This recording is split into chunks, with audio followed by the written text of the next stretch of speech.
The commercial jetliner arrived right on time to begin the 3-day royal visit. Queen Mama Hato's stay in Montgomery is part of a 30-day tour of the United States. She and her entourage will take a look at common practices here to see if they can be applied in their country of Lesotho, an independent nation in South Africa.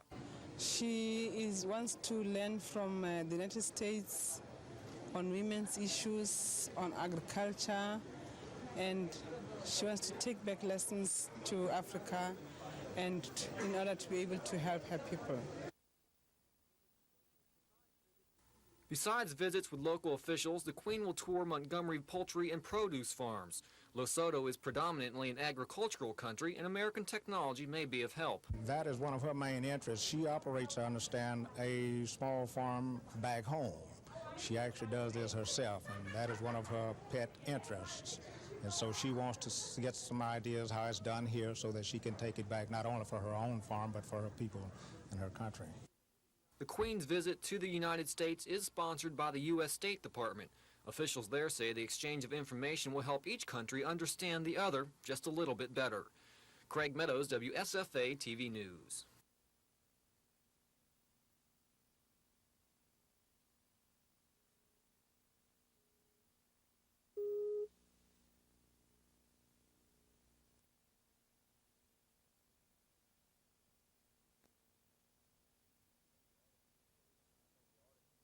I think the art of communication, the skill of leadership are qualities which are so badly needed, not only in relations between people, but also among nations and on an international level.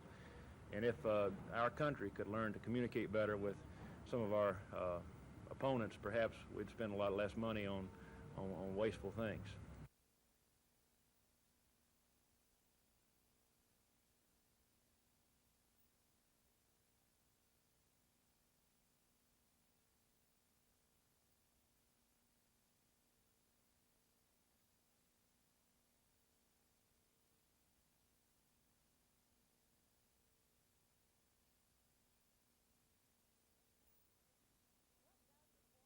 What does a former Democratic presidential contender do on a Sunday afternoon?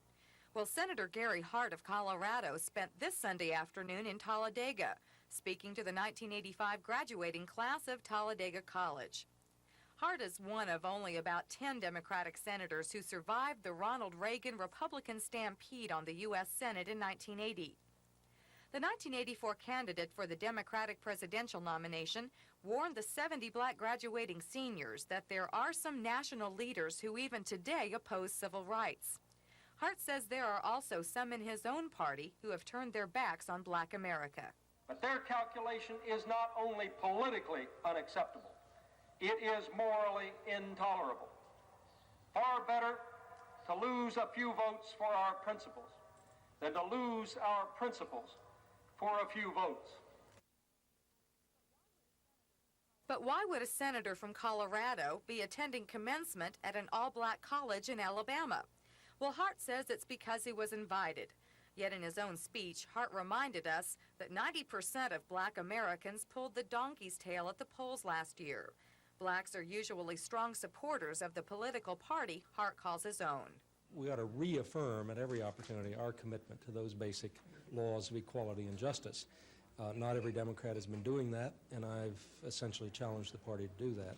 Hart, who is still considering a third Senate term in '86, says the Democratic Party is not really divided, just going through some changes. Where we really have to put forward a new generation of leaders in state politics, in the Congress and governorships, and ultimately for the presidency in '88. With Gary Hart leading the way, the senator says it's too far off to call.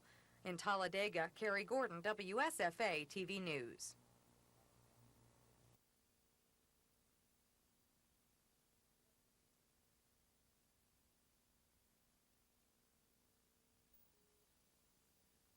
Adoration, and there proclaim, my God, how great thou art. How great thou art. How great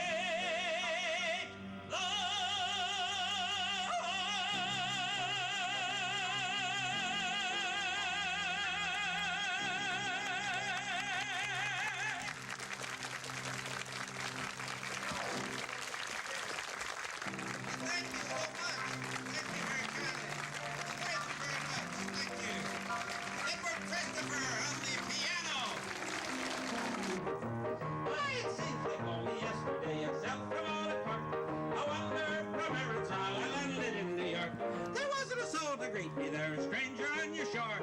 But Irish luck was with me here, and riches came galore.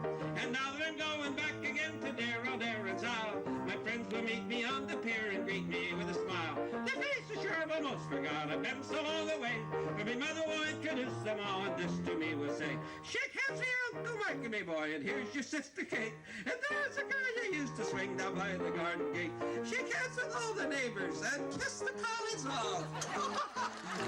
The dear old Donegal. Big Belligan, Belligan, Belligan, Gilligan, don't be my cubby, like a hole. Rumpty, lumpty, doddly, coddly, doodly, a holy, me doddy below. Mannigan, Cannon, Lila, Faddle, Fagan, oh, Hagan, oh, who, and flip. Shannon, Manning, Fogarty, Hogarty, Kello, Kelly, but get us begin.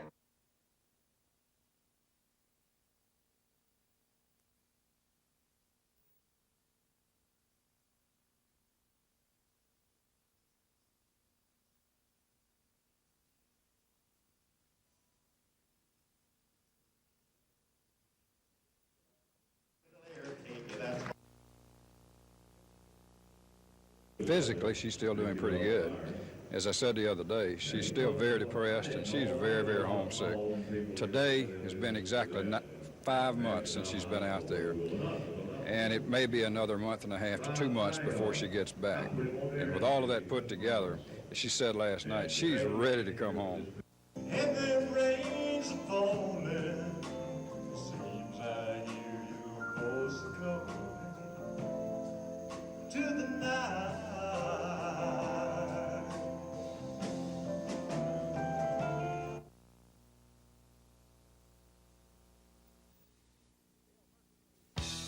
Dale Murphy gave pitcher Steve Bedrosian a 2-run lead with his 11th home run of the season in the first inning. The Murph collected his 34th RBI off Chicago's Rick Sutcliffe. But the bearded right-hander went down with a pulled hamstring while hitting into a routine double play. Sutcliffe could be out of the lineup for 6 weeks. Atlanta's other run came from Claudell Washington, a solo shot in the 5th that made the score 3-0. But before Bruce Sutter got his 8th save, Cub manager Jim Fry and home plate umpire Lonnie Harris went nose-to-nose. The Cubs still in second place in the East. Atlanta wins their 16th, holding down 5th place in the Western Division.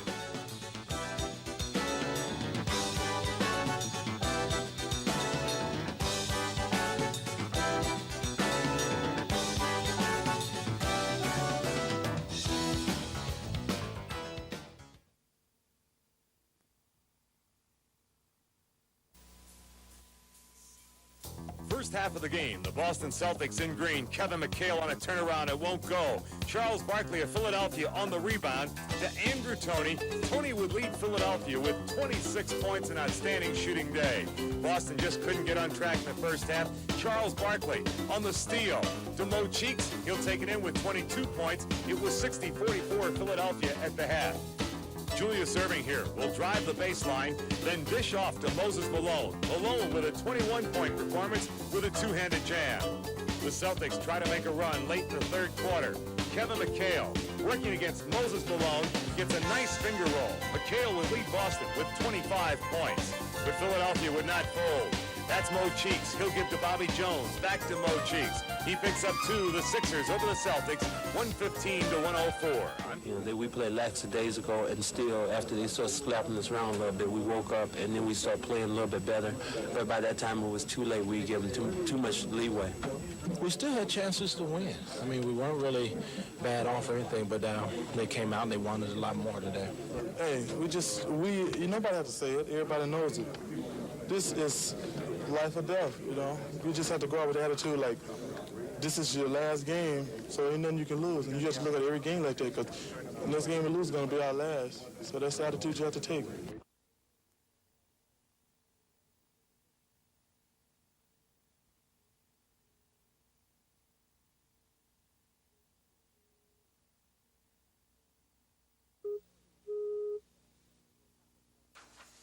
Billy was a star football player for Coppinville Junior High and Coffee County High Schools. After turning down an athletic scholarship to Alabama State, Billy joined the Marines in 1966. 3 years later, a wound left him disabled. From Vietnam, Billy went to Texas. It was there he got into trouble with drugs. Anything, you know, I get like a pain pill, with hard drugs, ease the pain. And it became, I became addicted to it. Not only has the ordeal been difficult for Billy, his mother has felt the pressure also. It's been real hard on him. I've been thinking every day what they're going to do with him. Every day I was thinking whenever they come for him to meet a little short trial. Lawyer Paul would say, call him and tell him he don't have to go to trial. I said, thank God, you got a good lawyer. The governor acted after 1,000 Enterprise residents sent petitions on Billy's behalf. And if Wallace runs for another term, he definitely has 2 supporters. I thank him very much. It's wonderful. He's a wonderful person, wonderful governor. He's for the peoples. He's for the black as well, so is for the white. Billy says there are no bad feelings towards the Texas authorities. He just wants to get on with his life in Alabama. Scott Edcock, WSFA TV News, Enterprise.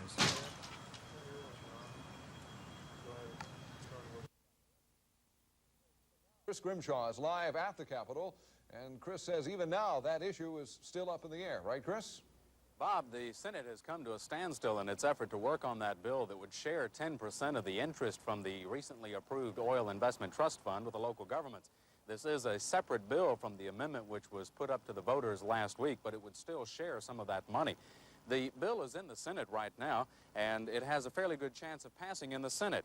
But the Senate is also trying to figure out how to keep that bill from going back to the House, where many of its members are upset with the County Commissioners Association's recent advertising campaign against Amendment Number 1.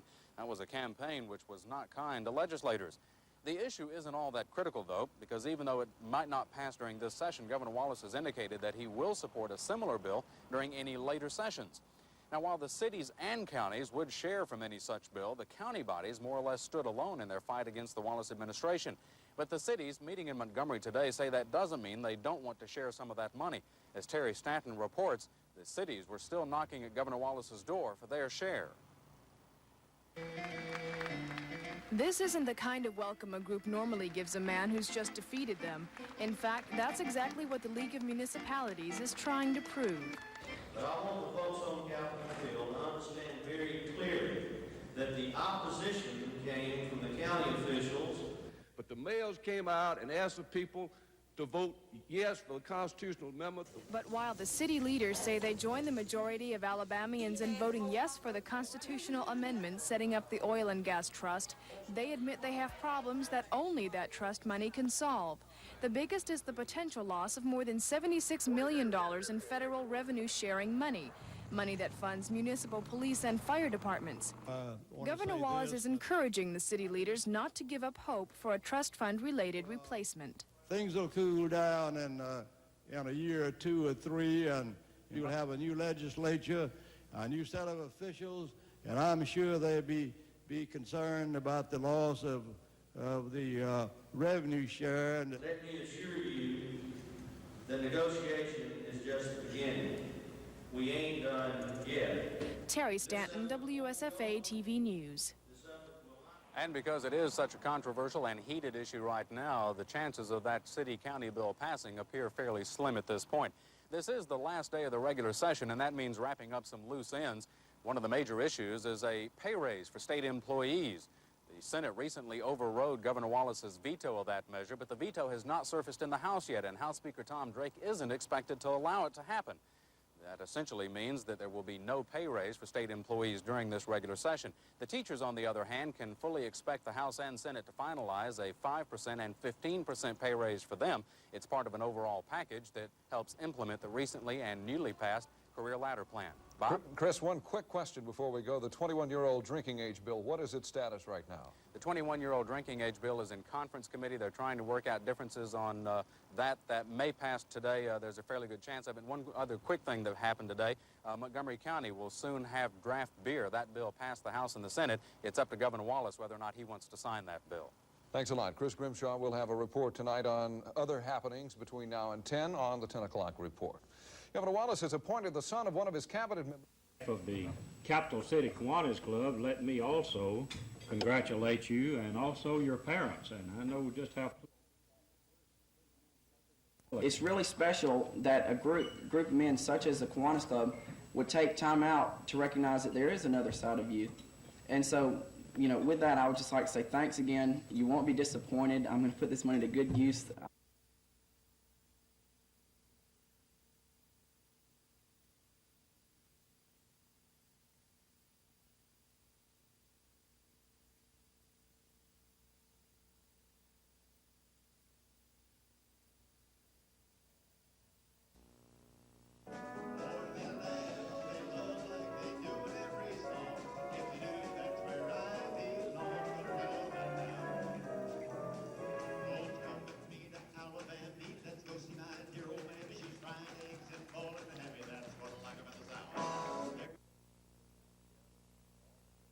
For all of those who put this together, for all the performers that came here today and gave unselfishly of their time, for all those peripheral people who've been around doing all kind of number of things, and a lot of these people we don't know.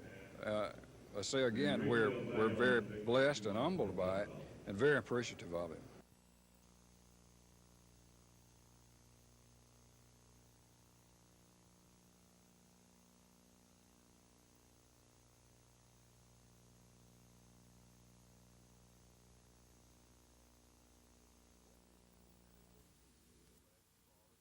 Both were students at ASU when the alleged fraud occurred.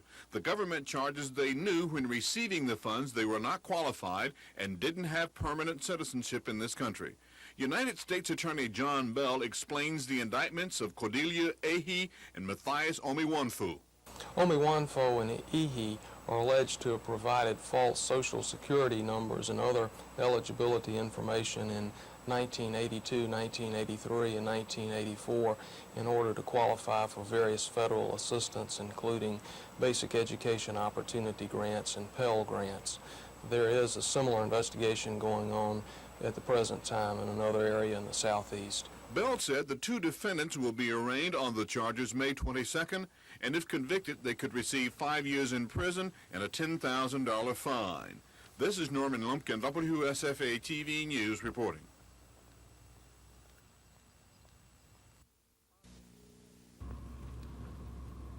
On this, the second day of a 3-day stop in Montgomery, Queen Mama Hato had a chance to see firsthand what farming in America is like.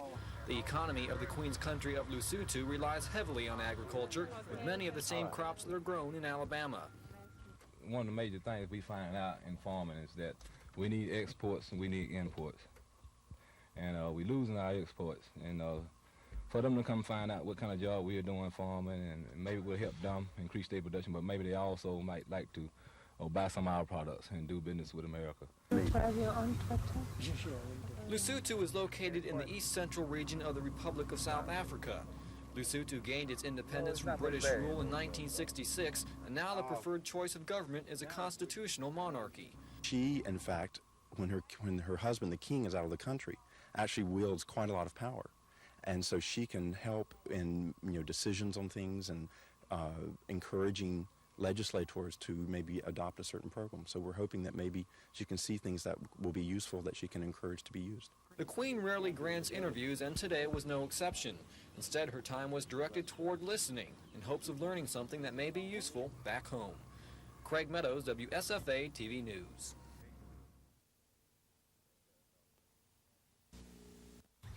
That does all for me. You got rid of it. To me.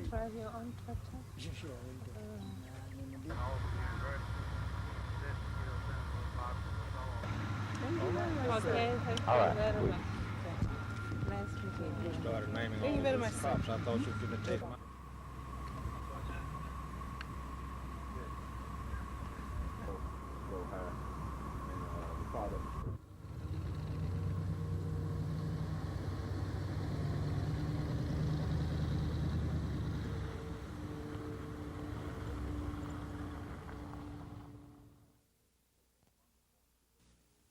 The points that, among the points that they mention are that he allegedly misrepresented whether or not he had a high school education and denied that he had ever been convicted of a felony.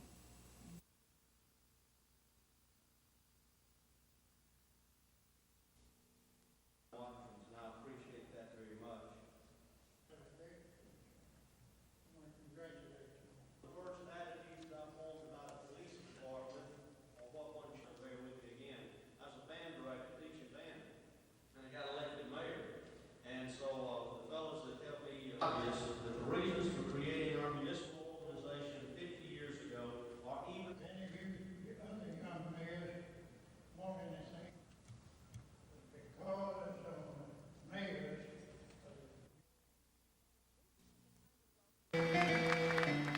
This isn't the kind of welcome a group normally gives a man who's just defeated them. In fact, that's exactly what the League of Municipalities is trying to prove. But I want the folks on Capitol Hill to understand very clearly that the opposition came from the county officials. But the mayors came out and asked the people to vote yes for the constitutional amendment. But while the city leaders say they join the majority of Alabamians in voting yes for the constitutional amendment setting up the oil and gas trust, they admit they have problems that only that trust money can solve. The biggest is the potential loss of more than $76 million in federal revenue sharing money that funds municipal police and fire departments. Governor Wallace is encouraging the city leaders not to give up hope for a trust fund related replacement. Things will cool down in a year or 2 or 3, and you'll have a new legislature, a new set of officials, and I'm sure they'll be concerned about the loss of the revenue share. And let me assure you that negotiation is just the beginning. We ain't done yet. Terry Stanton, WSFA TV News. This effort will not be over until Building. One day, the grandchildren of these Alabama veterans will read the names of the fallen comrades on a permanent monument to be placed in front of the State Archives building. They'll also read a plaque rededicated in memory of those Alabamians killed in World War II, the Korean and Vietnam Wars. And maybe the sons of veterans will tell old war stories of how their fathers bravely paid the price for freedom.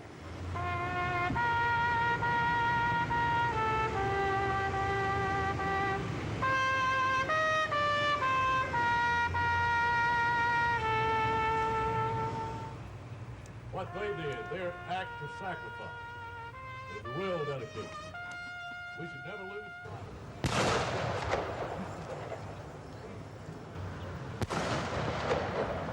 Kim Davis, WSFA TV News. To make, and I think the quicker we can dispose of this, let me take just a brief minute, Senator, to tell you what the Rules Committee plans on doing. Hopefully this... Mr. President. Charles Weeks, Jr. Where? Mr. President. See if you can find Charles. Senator Bishop. Yes, ma'am. Responsible. And I think that's human nature, that any time you lose that you feel like people are irresponsible. But to come down here today when the bill is up and say that you need to vote a certain way because people across the hall are irresponsible of the amendment to the Constitution, and then goes on to pass a bill that's drafted in that manner that talks about an election in the future if we didn't change anything else, at least. I believe in the philosophy to err is human, to forgive is divine. This person could have made a mistake. Senator, I would agree, only to carry it over if at the call of the chair, and if the president would.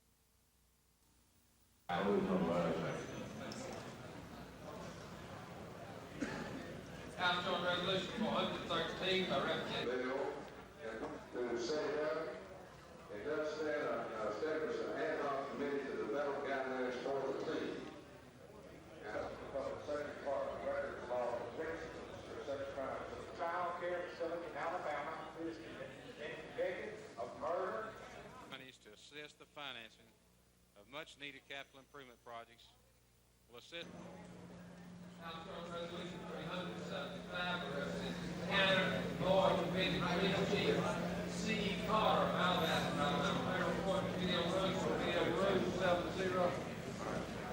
House Joint Resolution 361 by Representative Pratt, commending Glenn E. Messer, Birmingham, Alabama, on his numerous achievements. Mayor Report, Video Room 70. Last oil investment trust fund is being debated, and as Chris Grimshaw reports, in the Senate is showing some reluctance to that bill. Chris? Gina, some of those senators are upset over an advertising campaign by the Association of County Commissions against Amendment Number 1 by the governor, which did pass last week. At issue is a bill that would share 10% of the interest from that trust fund with the city and county governments. Now, the bill ran into trouble earlier this year, and that's what led to the fight over Amendment Number 1. But the bill's been resurrected on this, the last day of the session, and the Wallace administration says it's willing to see it pass, perhaps even bump the share of the interest from the trust fund to 20%. But the handful of senators who are still upset over that advertising campaign from the County Commission Association, which did lambast the legislature, say they're not inclined to share any of the money. But others, like Senator Larry Dixon of Montgomery, say any revenge should be aimed at the county commissioners' future salary increases that they might want, and not toward a measure that would provide money for services to the public. This is the last day of the regular session and the last day that this bill has a chance of passing.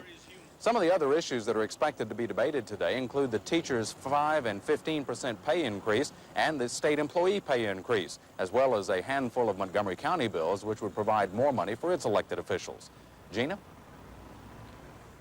Thank you. That was Chris Grimshaw reporting live from the Capitol. City leaders from all over the state say their struggle to... And that's going to be the case in all These people are here to talk about a different kind of child abuse, not physical, but economic. Some call it the feminization of poverty, as absent parents, mostly fathers, refuse to pay for the support of their children. When child support isn't collected, some mothers have no choice but to turn to welfare. Of the 52,000 families receiving aid-to-dependent children in Alabama, only 16% are receiving child support. Although the laws have been strengthened and child support collections are up, many people still need help, particularly if their husbands live out of state. My ex-husband now owes me $10,300 and some odd dollars in back child support. I don't have the money to fight him. I can't go to Florida and fight him. I can't afford an attorney. I can't afford to get tires for my car. How am I going to pursue child support and take off in a car that probably wouldn't make it anyway? Focus acts as a support group, and its aim is to educate people about laws now on the books and work for passage of tougher legislation. This is the only Focus chapter in Alabama. For more information, call Focus President Patty Nelson at 264-2172 in Montgomery. Lisa Walsh, WSFA TV News.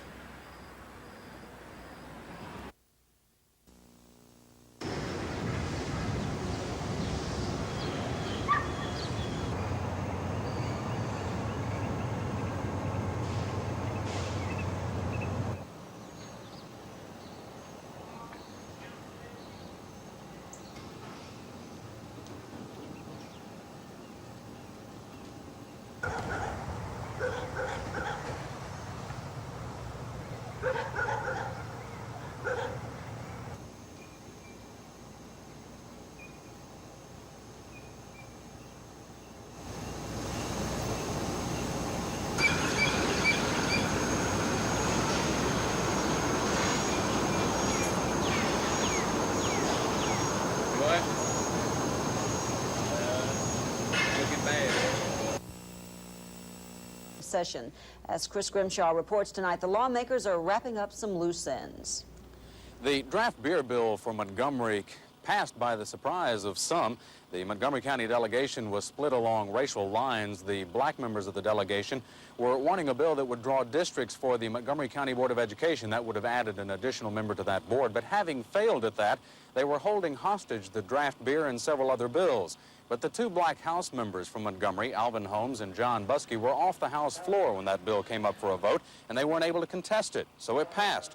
And the key is now Governor Wallace's action. On many local issues that he opposes, he usually allows them to become law without his signature, but he still has the option of vetoing it.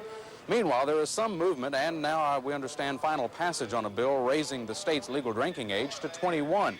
There was a conference committee report that had been approved by the House and just moments ago by the Senate, with a provision saying only 19-year-olds by this October would not be affected by the higher legal age.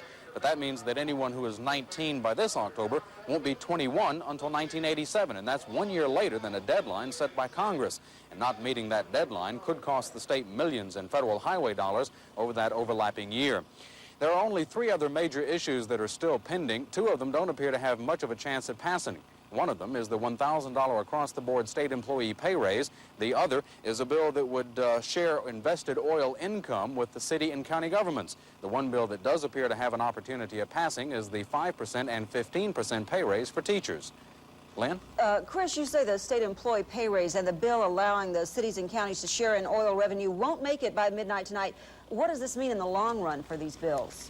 Well, on the two separate bills for the city and county bill, the sharing of that, there is still an opportunity to consider that kind of legislation later. Like Governor Wallace has said, he will support that kind of legislation down the road.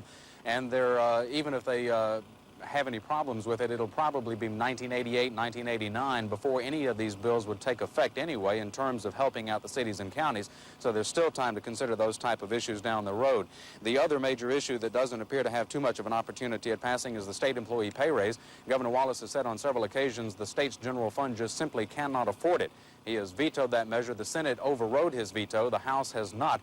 House Speaker Tom Drake said he will not allow that to happen, or has implied that he will not allow that to happen, so that has killed it. So unless there's a special session and a change in revenues, the state employees are out of luck. What about tonight? Any chance they'll unplug the clock? Lieutenant Governor Bill Baxley's, one of his main campaign promises was that he was not going to unplug the clock. He did last Thursday for just a few minutes to allow them to wrap up some loose ends, but in terms of keeping his campaign promise, it appears that he will not do that tonight, so it should end at midnight. Thank you, Chris. We appreciate it. Chris Grimshaw reporting live from the state capitol tonight.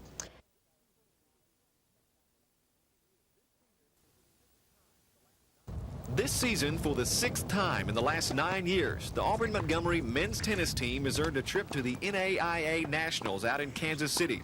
And 3 good reasons for this year's success are Derek Welch, Chris Welch, and Greg Schaefer. All teammates and all excellent tennis players. And while the 3 are teammates on the tennis court, they're also teammates away from the court. In fact, Derek, Chris, and Greg are all members of a local rock group called Class. And since the group began 3 years ago, their professional ambitions have taken a musical turn. They've decided when their collegiate tennis playing days are over, they're going to try to make a go of it in the music world. In fact, they plan to cut a mini LP this summer.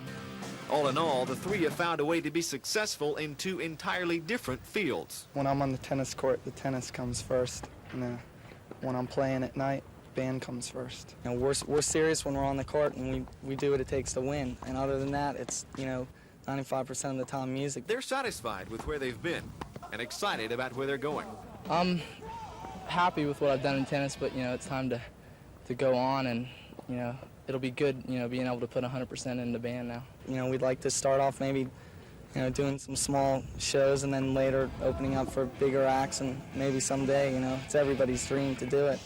But hopefully we'll be able to make it big someday. You never know. We'll give it a shot. And if their tennis accomplishments are any indication, the music world had better watch out. In Montgomery, Mark Thornhill, WSFA TV Sports.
For South Central Bell, the breakup of AT&T last January has meant some adjustments, financial and otherwise. Now, in an effort to cut costs, Bell is eliminating about 3,000 jobs in Alabama alone. most of them at the company's headquarters in Birmingham. These would be the staff support jobs, people who provide backup and provide support for the line organizations. Somerville emphasizes that divestiture is not the only reason some of the jobs have to go. For example, he says 5 years ago, technological advances led the company to lay off 20% of its line personnel, such as installers.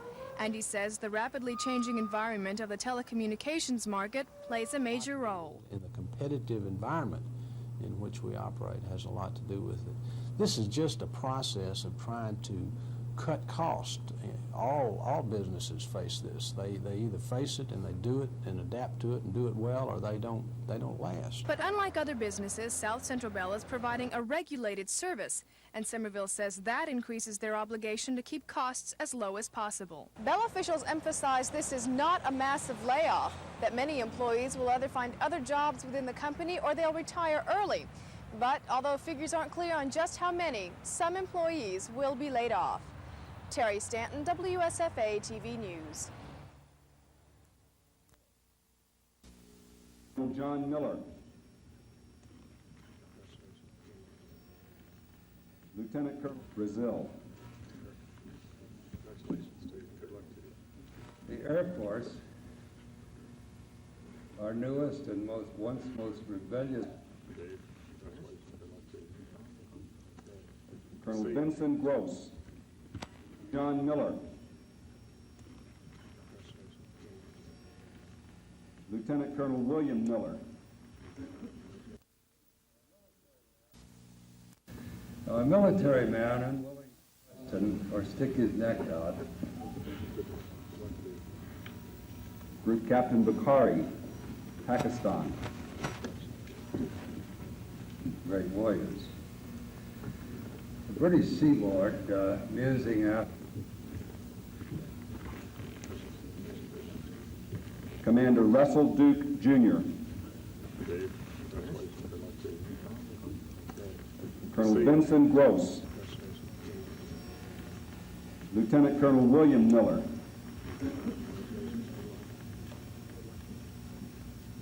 Colonel William. It is preventable if we take the measures to try to prevent that early in life and construct the thing that we can do the most about as of 1985. And it's something that each one of you can do. In fact, if you have a tendency towards high blood pressure, or if you have high blood pressure, that at least with respect to marijuana, a person who smokes that is probably more likely to smoke cigarettes, which is bad for your health. And in the case of all the drugs, alcohol tends to go along with the drugs, so people that use drugs by and large consume more alcohol. So I think it is a problem.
state here is you're proud of your country, and I want to make you, if you don't mind, the honorary citizen of the state of Alabama. Mighty glad to have you with us. Well, you're mighty kind. That's one of the nicest things I've had given to me. And, some of the queens of Africa, that's great. That's beautiful, that's lovely. When it came to asking, do you really go off cold turkey? When it came to asking those things, I was like the most docile, and for beginning one's life over after you've lost career identity.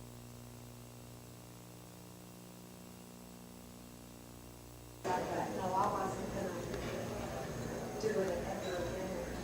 I hope you enjoyed our time here today. Anger in a woman, tenderness in a man, that you know what's going on in these open kind of forms is so great. Barbara Gordon was at or near the top of her profession at the beginning of 1976. She began her career with NBC's Today Show, then won the Emmy as a CBS filmmaker. And in 1976, she stopped taking pills and suffered a mental breakdown. In her 1979 autobiography, she wrote how American society encourages alcohol and drug use. Being Americans who are content to rely on external solutions, and you're given a pill that can make you not feel those emotions. You take them. You don't realize that when you do that, you're making worse feelings. You're making small problems enormous ones. Gordon says she wrote the book in hopes of getting her own life back in order. She never intended for it to be published and is amazed at its success. It's quite something to have rebuilt yourself and turned a disastrously negative experience into a positive one for yourself. And then have the added thing of it being meaningful to so many, many people here and in Europe and all over. Miss Gordon's appearance is sponsored by Charter Woods Hospital in Dothan. She is also scheduled to speak at Dothan's Ramada Inn tonight at 7 p.m. There is no charge and the public is invited. Scott Edcock, WSFA TV News, Dothan. Miss Gordon's bestseller, I'm Dancing as Fast.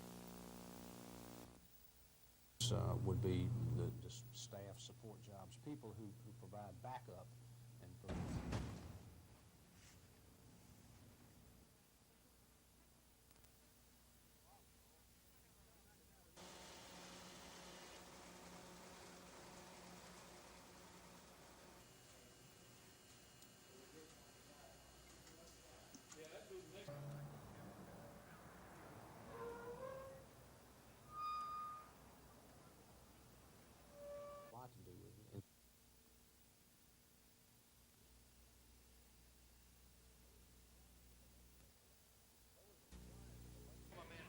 There was a surprise at the legislature last night as Lieutenant Governor Bill Baxley allowed the clock to roll past midnight. By operational law, Mr. President. Teachers saw their 5% and 15% pay raises die in the backlog. That pay raise was supposed to be the foundation for the teacher career ladder pay plan signed into law last week. State employees saw their $1,000 across-the-board pay raise die as well, but many lawmakers say they'll likely walk away with a pay raise during next year's pre-election session. The city and county governments walked away empty-handed, too. There was a last-ditch effort to pass a bill sharing some of the interest from the oil trust fund, but it ran into trouble, in part because House and Senate members were upset with county commissioners fighting Governor Wallace's trust fund amendment. There were several major bills that survived the session. A bill raising the legal drinking age to 21 has been sent to the governor, but with a provision excluding anyone who's 19 by this October. Other than the career ladder bill, other major bills to pass this session include a group of child abuse protection laws, a bill changing the state's political primaries to June, and the state's two major budgets. Chris Grimshaw, WSFA TV News at the Capitol. Yeah, our kids went over there, and I think they played probably the best baseball they played all year. They wanted this. They wanted to get to Montgomery, and they knew what they had to do to get here. And I think, like I said before, they went over. They surprised me a little bit. They played a little bit better than I thought they could play.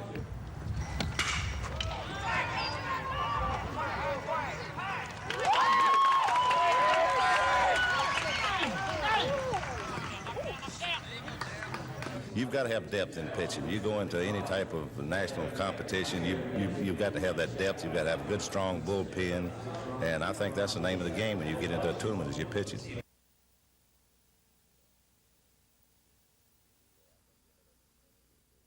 I think they had an incentive that they really wanted to get back here to Montgomery. It's kind of a historical type thing for them. The fact that this will be the first NCAA tournament played in the state of Alabama is, that's something important to those kids. And the fellows that went to California last year, we had several on the ball club that went out there last year, and really and truly, they just didn't particularly care to go back. They were glad they made the change.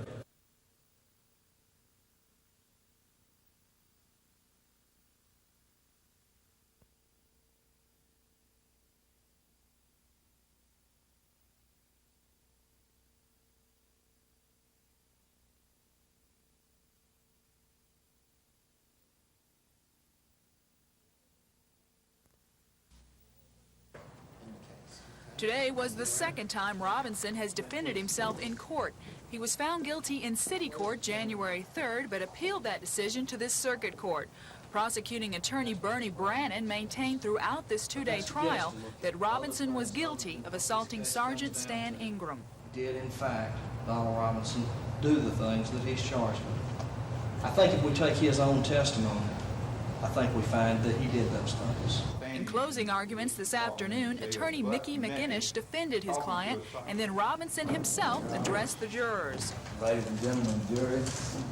Robinson said he didn't remember ever striking Sergeant Ingram and had only gone to the police station because he wanted to get Chief Charles Swindle's attention.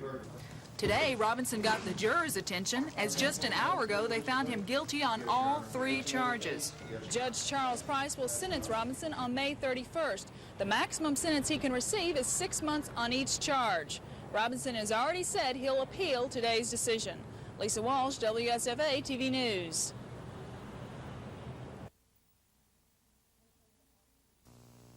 When it came to asking, do you really go off cold turkey?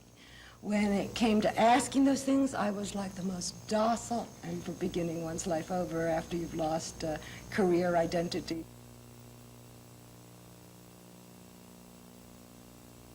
No, I wasn't going to do it ever again. I hope you enjoy that time. Anger in a woman, tenderness in a man, that you know what's going on in these open kind of forms is so great. Ladies and gentlemen, jury. In closing arguments, Donald Robinson pleaded before jurors in his own behalf, telling them that he didn't remember exactly what had taken place at the police station. I have never hit a police officer before. If I did do this, I am sorry. But if I did it, it was an accident. He claimed his only reason for going to the station was to attract the attention of policemen, who he says had been harassing him. The jurors weren't swayed by Robinson's plea, and after about 90 minutes of deliberations, handed down guilty verdicts on 3 counts, including the assault of Sergeant Stan Ingram. Ingram watched the proceedings. After the 2-day trial, Robinson said he was surprised at the outcome. Just thought, I was so sure. It hurts bad. But his attorney says the case will be appealed to the Court of Criminal Appeals. City attorney did not sign the proper forms to bring this before the court. There was no testimony that the police officers made a sworn affidavit in the city cases, and we'll of course be appealing on other issues, but predominantly on whether the circuit court had jurisdiction because of flaws that the city attorneys made earlier. Prosecuting attorney Bernie Brannon couldn't be reached to respond to McInnish's allegations, but Assistant District Attorney Randy James says all the court papers have been properly amended. Robinson will be sentenced by Judge Charles Price on May 31st. The maximum sentence he can receive is 6 months on each misdemeanor charge. Lisa Walsh, WSFA TV News.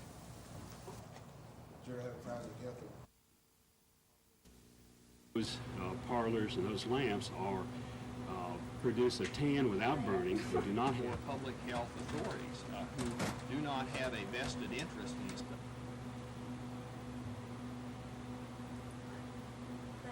There.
Not gonna do 50, right?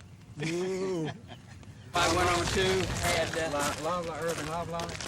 No, he's no.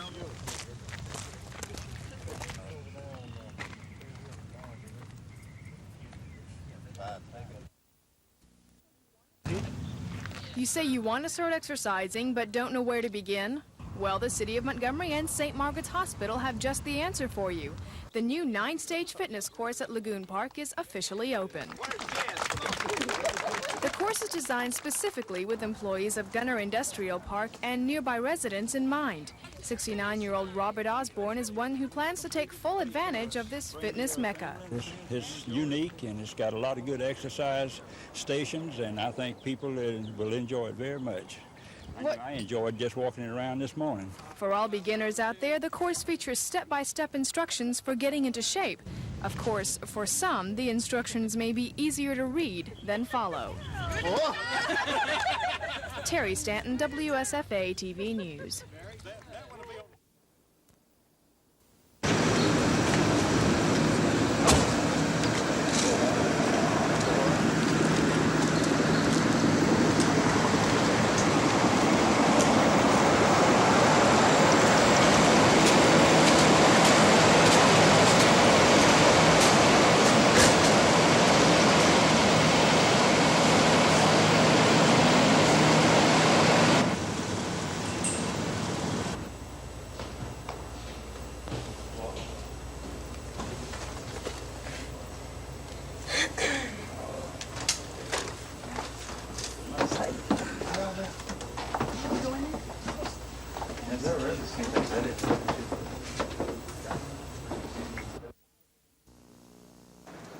It took the 7-woman, 5-man jury only 7 minutes to hand down a verdict of not guilty by reason of mental disease. 27-year-old Stephen Michael Wallace was on trial for the April 10, 1984 murder of his mother. Since his arrest, Wallace has spent much of his time undergoing tests in a state mental hospital. In testimony, one of Wallace's doctors said his patient had no mental control of his actions at the time of the murder. Wallace's father testified his son was taking medication for his problem but had stopped at the time of the murder. Both defense attorney Paul Young and district attorney Joel Farmer said the Enterprise man needed mental help. In closing arguments, Young urged the jury to see that Wallace get the necessary treatment for his problem. Following today's verdict, Circuit Judge Terry Butts ruled that Wallace poses a real and substantial threat to society as well as himself. Therefore, the judge ruled that Wallace be handed over to the State Department of Mental Health, where his treatment will be continued.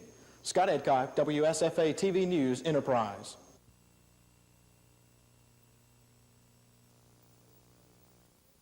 Those in favor of this ordinance signify by saying aye. Aye. Those opposed. 2nd, 1968.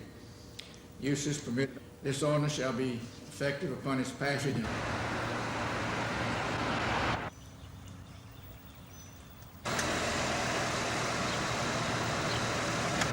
We're just trying to, we are a prepared city, and we think that while they're not too bad, we just thought it would be nice to keep them in the backyards.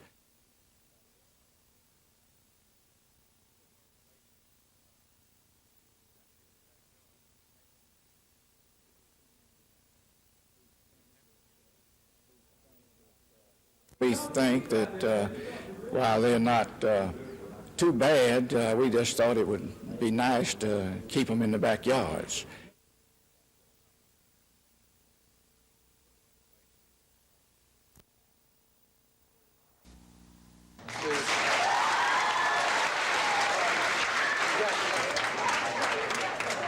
Mrs. White and Mrs. Will be reciprocated.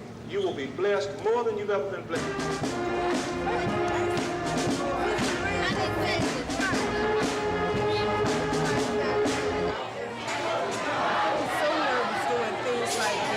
We'll be on Channel 12, 6 or 10, on WCLV 20. I ask you to give it your all. The department needs your help. I need your help to get this job done. Working together. We have an awful lot of facilities out there where you have to go to one place for Farmers Home Administration Services, you have to go to another for ASCS, you have to go to another for SCS. So that would probably be an initial thing that we could look at in the state. Federal government, you always talk about how you put, just that would be just one of the immediate things. Say in a service center you had, now everybody has been in North Carolina, it's all about the same, you know, there's really not that much difference to it. Of the 140 state legislators, only 16 are Republicans, 4 in the Senate and 12 in the House. With elections coming up next year, state Republicans are already plotting to change those numbers. Our goal in the Senate, 8 to 10 Republican senators when we get through in the '86 election cycle. Want to make sure we've got at least 25 House members. State Senator Larry Dixon of Montgomery is a born-again Republican who switched parties in 1983. He says the state's Republican legislators vote their own minds, while the majority of the Democrats only vote the way special interest groups tell them.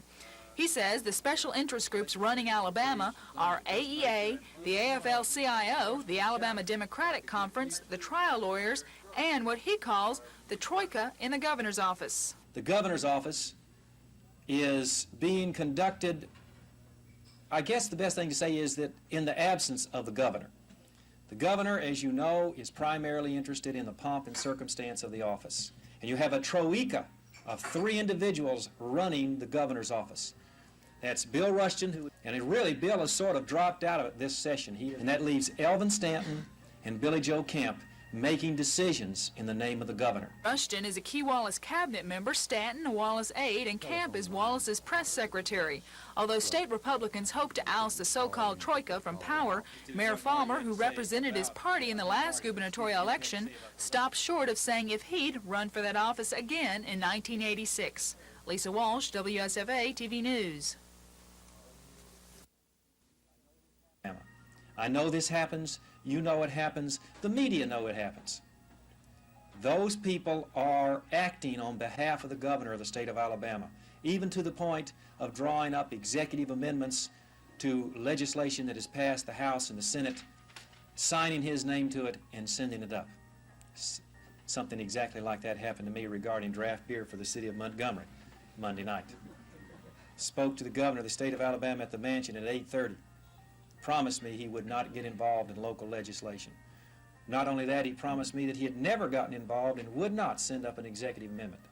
It was at 8:30. At 9:30, out of the governor's office came an executive amendment that played right into the hands of Alvin Holmes and the people who were trying to redistrict the Montgomery County Board of Education.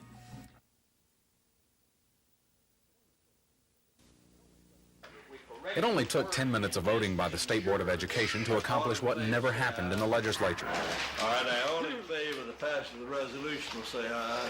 Aye. The legislature had already passed a $2.17 billion budget with enough money set aside for the pay raises. But the Senate ran out of time on the last day of the session and never took a vote on a separate bill that would have authorized the higher salaries. Mr. President. But because of the board's action today, teachers will see their paychecks increase beginning in October. Teachers who've been at the job less than 5 years or haven't reached tenure will get a 5% raise. All the others will get a 15% raise. These stair-step salary increases are an integral part to implementing the Teacher Career Ladder Pay Plan, all designed to beef up the quality and compensation of teachers. We lose teachers every year because all other professions are paying more money for any college graduate, engineer or otherwise. They can go in a computer company and make $4,000 more than they can teaching school. This wraps up a chapter on getting Career Ladder into place, a chapter filled with controversy. But now the research begins on the next chapter, which will show how well the plan succeeds. Chris Grimshaw, WSFA TV News at the Capitol.